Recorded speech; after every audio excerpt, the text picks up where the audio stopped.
So hey guys, welcome to my channel, welcome to an blog. তো এই যে আমার বান্ধবী, কি খাস? খাই নাই গা তো বাবা জোর বানাইতেছে। এই দেখেন, এই যে আমার এক বান্ধবী ললিতা, এই যে আমার বোন। আঙ্কেল ওরে দে। আরে ল ল, সমস্যা নাই। দুইটা খাসবি তুই, তুই না খাবি 100 টা, তাহলে সে না হয় তুই কয়টা খাবি? দুইটা কেনা 50 টাকা। আর তুই 100 টাকা খাওয়া তুই মোটা হয়ে যাবি গা। আর তুই 50 টাকা দিয়ে যাচ্ছে। এই যে আমার আরেক বান্ধবী, একটার বান্ধব একটা বান্ধব একটা। তুই কয়টা খাবি? হাসুস কে? এটা হাসু টাকা।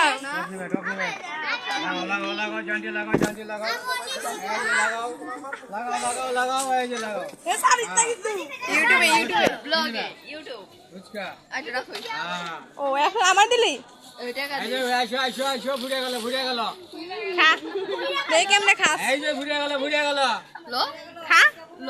খা তুই আগে গাইস গো খাওয়ালো, তারপরে খান খান। দেখছেন কিরকম চারটা বলবেন।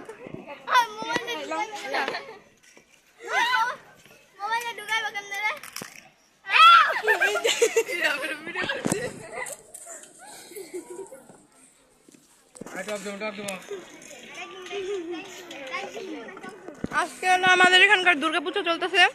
তা আজকে হলো সপ্তমী দিনে আমরা সবাই এখানে হাঁটছি। হাসিস না, এসে মরে যাবি এখানে খায়া। হাসিস না, খা ভালো মতো খা। দেখেন দেখ তোর জামা আর তোর যে বেলপুরি একরকম হয়েছে কালা, আর তোর গুয়ের কালা।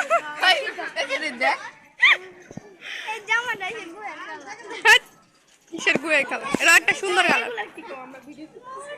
বলো, তুমি কিছু ভাষণ দাও। তুমি যদি না দিতে পারো কে দিতে পারো? কারণ তোমার বাবাই তো একটা বাসনওয়ালা। তোমার বাবা যে বাসনগুলো দেয়, তুমি তার মেয়ে হয়তো তুমি দেওয়া উচিত।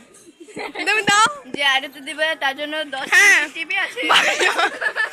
বাসন দিলে তোমাকে একটা আইফোন কিনে দেবো। বলো বাসন দাও, বলো বাসন দাও। আচ্ছা তুমি বলো রাত্রি ওর বাসন আলো। অর্পিতা তুমি বলো কিছু বলো দুর্গাপূজা সম্পর্কে।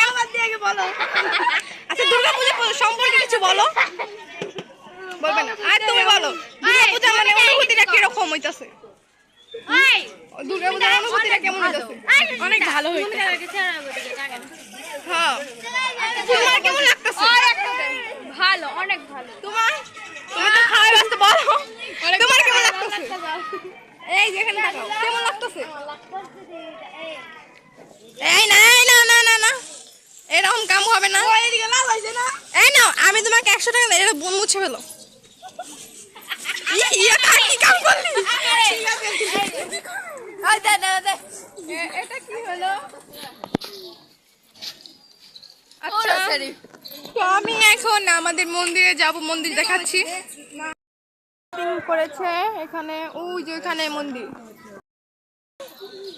তুই খাবি না? হ্যাঁ পরে খাবি। আচ্ছা ঠিক আছে, চল মন্দিরে যাই। ঠিক আছে চলো চলো মন্দিরে যাই।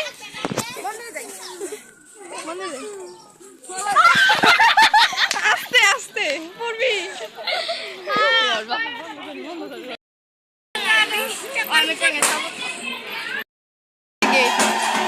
শ্রী শ্রী রক্ষাকালী মন্দির। কি খাস? দেখছো ওরা মনে খাওয়ার উপরে খালো। খামু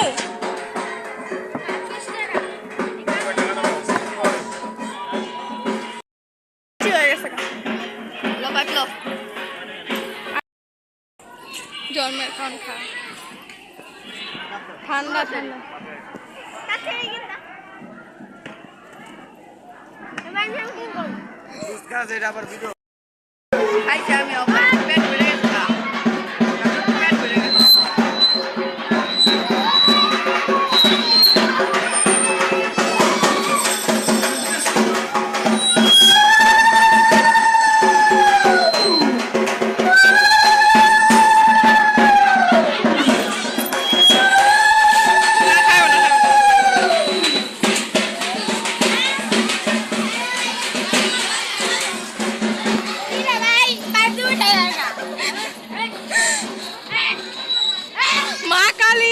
চুলের মতো বড় করে।